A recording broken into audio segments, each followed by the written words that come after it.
Hello students, আজ আলোচনা করব পরিবেশের জন্য ভাবনা এই চ্যাপ্টারের একটি গুরুত্বপূর্ণ টপিক নিয়ে বায়ুমণ্ডলের বিভিন্ন স্তরসমূহ।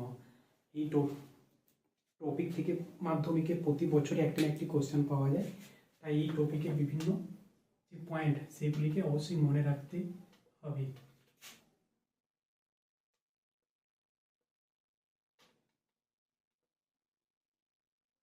বায়ুমণ্ডলের বিভিন্ন স্তরসমূহ। বায়ুমণ্ডল কি? বায়ুমণ্ডল আমরা যেদিকে যে সমস্ত বায়ু দেখছি সেটাই হলো বায়ুমণ্ডলের একটি অংশ। এই বায়ুমণ্ডলের অংশ প্রায় ভূপৃষ্ঠ থেকে 1600 কিলোমিটার উচ্চতা পর্যন্ত বিস্তৃত থাকে এবং এটি ভূপৃষ্ঠকে বেষ্টন করে রাখে। এই যে গ্যাসীয় একটি আবরণ, একে বায়ুমণ্ডল বলা হয়ে থাকে। বায়ুমণ্ডলে অনেক কাজ রয়েছে, তার মধ্যে গুরুত্বপূর্ণ দুটি কাজ হলো এটি সূর্য থেকে আগত অতিবেগুনি রশ্মি থেকে ভূপৃষ্ঠকে রক্ষা করে এবং ভূপৃষ্ঠ সংলগ্ন যে এরিয়া সেখানে উষ্ণতা নিয়ন্ত্রণ করে। বায়ুমণ্ডলকে বিভিন্ন স্তরসমূহকে দুই ভাগে ভাগ করা যায়। রাসায়নিক উপাদান অনুযায়ী একে দুভাগে ভাগ করা যায়। এক হলো হোমোস্ফিয়ার বা সমমণ্ডল, দ্বিতীয় হলো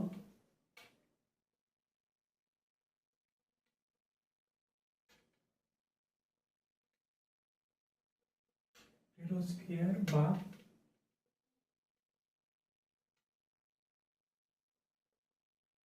বিষমমণ্ডল। হোমোস্ফিয়ার বা সমমণ্ডল বলতে বোঝায় যে স্তরে বিভিন্ন গ্যাসের রাসায়নিক উপাদান একই রকম থাকে, স্তরের বিভিন্ন অংশের মধ্যে তাকেই হোমোস্ফিয়ার বলে, এবং স্তরের বিভিন্ন অংশের রাসায়নিক উপাদান পরিবর্তিত হতে থাকলে তাকে হেটেরোস্ফিয়ার বলে। আবার স্তরগুলিকে উচ্চতার সাথে যে উষ্ণতার পরিবর্তন হয় তার ভিত্তিতেও ভাগ করা যায়। সেই অনুযায়ী একে 5 ভাগে ভাগ করা যায়। এক নম্বরে হলো ট্রপোস্ফিয়ার,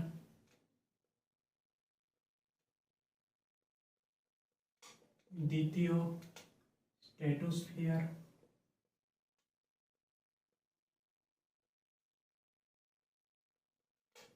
তৃতীয়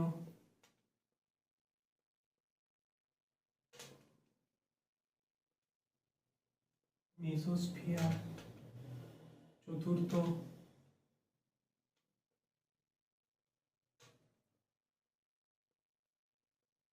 থার্মোস্ফিয়ার,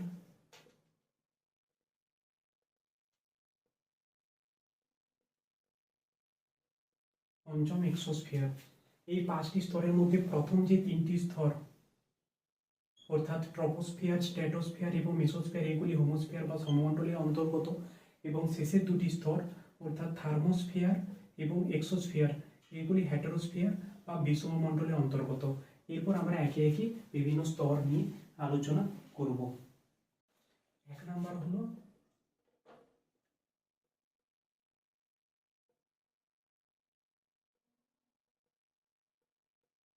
ট্রপোস্ফিয়ার। এটি ভূপৃষ্ঠ সংলগ্ন থাকে এবং প্রায় 12 কিলোমিটার উচ্চতা পর্যন্ত বিস্তৃত থাকে। এই অঞ্চলে পৃথিবীর অভিকর্ষ বলের জন্য বায়ুমণ্ডলের ম্যাক্সিমাম ভর অবস্থান করে। এখানে বায়ুমণ্ডলের প্রায় মোট আয়তনে প্রায় 75% ভর এই অঞ্চলেই থাকে। এখানে বায়ুমণ্ডলের যে সমস্ত গ্যাস থাকে তার মধ্যে প্রধান গ্যাসগুলি হলো CO2, নাইট্রোজেন, অক্সিজেন, জলীয় বাষ্প ইত্যাদি। এই অঞ্চলে কি হয়, ধূলিকণার পরিমাণ বেশি, জলীয় বাষ্প বেশি পরিমাণে থাকে, মেঘ সৃষ্টি হয়, তাই এখানে ঝড়, বৃষ্টি, বজ্রপাত ঘটতে থাকে। তাই একে ক্ষুব্ধমণ্ডল, এটা মনে রাখবে, ক্ষুব্ধমণ্ডল বায়ুমণ্ডলে কোন স্তরকে বলা হয়? কি উত্তর হবে? ট্রপোস্ফিয়ার। এই ক্ষুব্ধমণ্ডলে ঝড়, বৃষ্টি, বজ্রপাত হওয়ার জন্য কি হয়, জেট প্লেন বা যে সমস্ত কমার্শিয়াল যে প্লেন সেগুলো এই স্তরের মধ্য দিয়ে চলাচল করে না, এর উপরে যে স্ট্র্যাটোস্ফিয়ার রয়েছে তার মধ্য দিয়ে চলাচল করে। এই অঞ্চলে প্রতি কিলোমিটার উচ্চতা বৃদ্ধিতে উষ্ণতা প্রায় 6.5 ডিগ্রি সেন্টিগ্রেড হ্রাস পায়। 1 কিলোমিটার উচ্চতা বৃদ্ধির সাথে সাথে উষ্ণতা হ্রাস পায়, একই সাথে উচ্চতা বৃদ্ধির সাথে সাথে কি হবে, বায়ুমণ্ডলের অন্যান্য গ্যাসের পরিমাণ কম হতে থাকবে, কারণ ভূপৃষ্ঠ সংলগ্ন অঞ্চলে কি অভিকর্ষের জন্য গ্যাসের পরিমাণ বেশি, যত উপরে যাওয়া হবে তত গ্যাসের পরিমাণ কমবে, তাই চাপও হ্রাস পেতে থাকবে। ট্রপোস্ফিয়ার ভূপৃষ্ঠ থেকে 12 কিলোমিটার উচ্চতা পর্যন্ত বিস্তৃত। যেখানে ট্রপোস্ফিয়ার শুরু শেষ হয় এবং যেখানে দ্বিতীয় স্তর অর্থাৎ স্ট্র্যাটোস্ফিয়ার শুরু হয়, তার যে সংযোগ স্থল সেখানে উচ্চতা বৃদ্ধির সাথে সাথে উষ্ণতার কোনো পরিবর্তন ঘটে না, একে বলা হয়ে থাকে ট্রপোপজ। এরপর আমরা আসছি দ্বিতীয় স্তর অর্থাৎ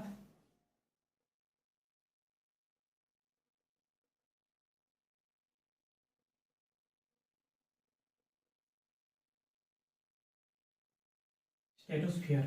এটি 12 কিলোমিটার উচ্চতা থেকে শুরু করে 45 কিলোমিটার উচ্চতা পর্যন্ত বিস্তৃত থাকে। এখানে বায়ুর পরিমাণ খুবই কম থাকে এবং এখানে জলীয় বাষ্প, ধূলিকণা ইত্যাদি থাকে না, তাই এই অঞ্চলে ঝড়, বৃষ্টি, বজ্রপাত দেখা যায় না। একে শান্ত মণ্ডলও বলা হয়ে থাকে। তাই এটা মনে রাখবে যে শান্ত মণ্ডল বায়ুমণ্ডলে কোন স্তরকে বলা হয়, স্ট্র্যাটোস্ফিয়ার। এই দুটো কোয়েশ্চেন প্রায়ই দেয় যে ক্ষুব্ধ মণ্ডল কোন স্তরকে বলা হয়, ট্রপোস্ফিয়ার, এবং শান্ত মণ্ডল কোন স্তরকে বলা হয়, স্ট্র্যাটোস্ফিয়ার। এই শান্তমণ্ডল হওয়ার জন্য এখানে জেট প্লেন, উড়োজাহাজ প্রভৃতি যাতায়াত করতে থাকে। আবার এই অঞ্চলে ওজোন গ্যাসের পরিমাণ সব থেকে বেশি থাকে।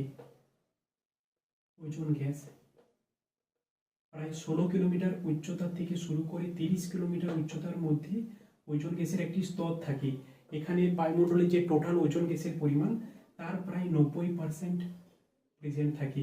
তাই ওজোন গ্যাস সব থেকে বেশি থাকে কোথায়, স্ট্র্যাটোস্ফিয়ারে। তাই স্ট্র্যাটোস্ফিয়ারকে ওজোনোস্ফিয়ারও বলা হয়ে থাকে। এই ওজোন গ্যাসই ক্ষতিকারক অতিবেগুনি রশ্মির হাত থেকে পৃথিবীকে রক্ষা করে।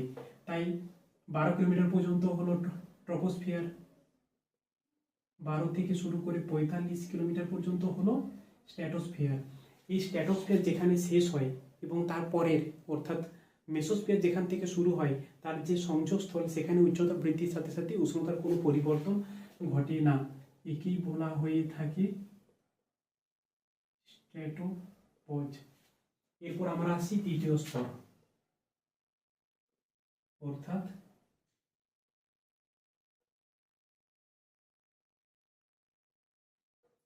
মেসোস্ফিয়ার। এই স্তরে একটা জিনিস মনে রাখবে, উচ্চতা যত বৃদ্ধি পায় তত উষ্ণতা বৃদ্ধি পায়, কিন্তু সেম একইভাবে চাপ হ্রাস পাবে। মেসোস্ফিয়ার প্রায় 45 কিলোমিটার উচ্চতা থেকে শুরু করে 85 কিলোমিটার উচ্চতা পর্যন্ত বিস্তৃত থাকে। এই স্তরে প্রধান গ্যাসগুলি হলো নাইট্রোজেন থাকে, অক্সিজেন থাকে, O2+, NO+ ইত্যাদি। এই স্তরে উচ্চতা বৃদ্ধির সাথে সাথে উষ্ণতা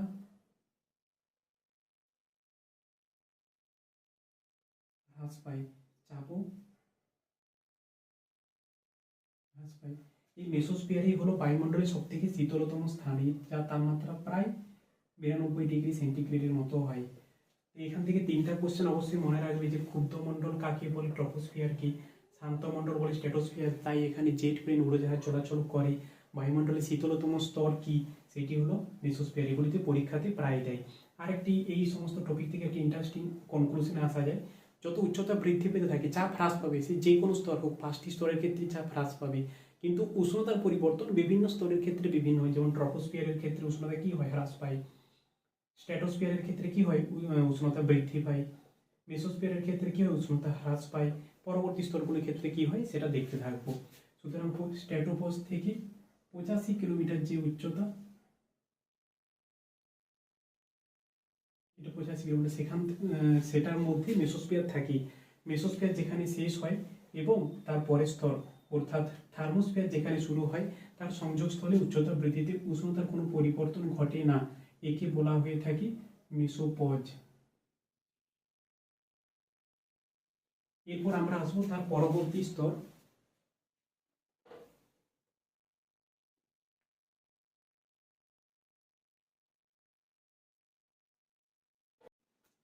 বায়ুমণ্ডলের চতুর্থ স্তর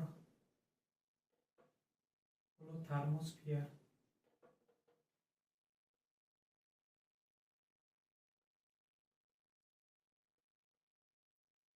এটি 85 কিলোমিটার উচ্চতা থেকে শুরু করে প্রায় 500 কিলোমিটার উচ্চতা পর্যন্ত বিস্তৃত। 85 কিলোমিটার থেকে এই অঞ্চলে বায়ুমণ্ডল প্রায় থাকে না বললেই চলে, তাই এই অঞ্চলে যে আকাশ তাকে পুরোপুরি কালো দেখায়। এই অঞ্চলে কসমিক রের জন্য বায়ুমণ্ডলের উষ্ণতা বৃদ্ধি পেতে পেতে প্রায় 1200 ডিগ্রি সেন্টিগ্রেড পর্যন্ত পৌঁছে যায়। এই অঞ্চলে মেরুপ্রভা বা মেরুজ্যোতি দেখা যায় এবং ভূপৃষ্ঠ থেকে যে রেডিও তরঙ্গ তা এই অঞ্চলে প্রতিফলিত হয়ে ভূপৃষ্ঠে এসে পৌঁছায়। এই অঞ্চলে একটি স্তরে বিভিন্ন গ্যাসগুলি আয়নিত অবস্থায় থাকে, তাই থার্মোস্ফিয়ারকে অনেক সময়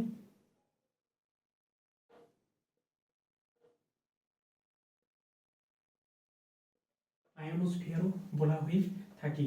এটা মনে রাখবে যে মেরুপ্রভা মেরুজ্যোতি কোন স্তরে দেখা যায়, থার্মোস্ফিয়ার রেডিও তরঙ্গ কোন স্তর থেকে ভূপৃষ্ঠে আবার ফিরে আসে, থার্মোস্ফিয়ার। এরপর আমরা দেখব শেষের স্তর এক্সোস্ফিয়ার।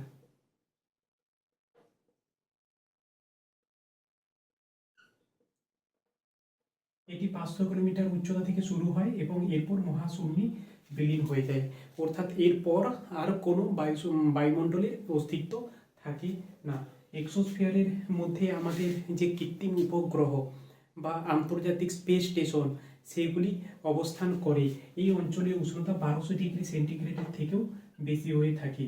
তাই বায়ুমণ্ডলে কোন স্তর সব থেকে বেশি উষ্ণ, এক্সোস্ফিয়ার, এবং কোন স্তর সব থেকে বেশি শীতল, মেসোস্ফিয়ার। তো এই বিভিন্ন যে টপিক সেগুলো মনে রাখবে, এই টপিকগুলো থেকেই প্রতি বছর ঘুরিয়ে ফিরিয়ে কোশ্চেন করা হয় এবং এখান থেকে একটি কোশ্চেন প্রতি বছরই পাওয়া যায়। ধন্যবাদ।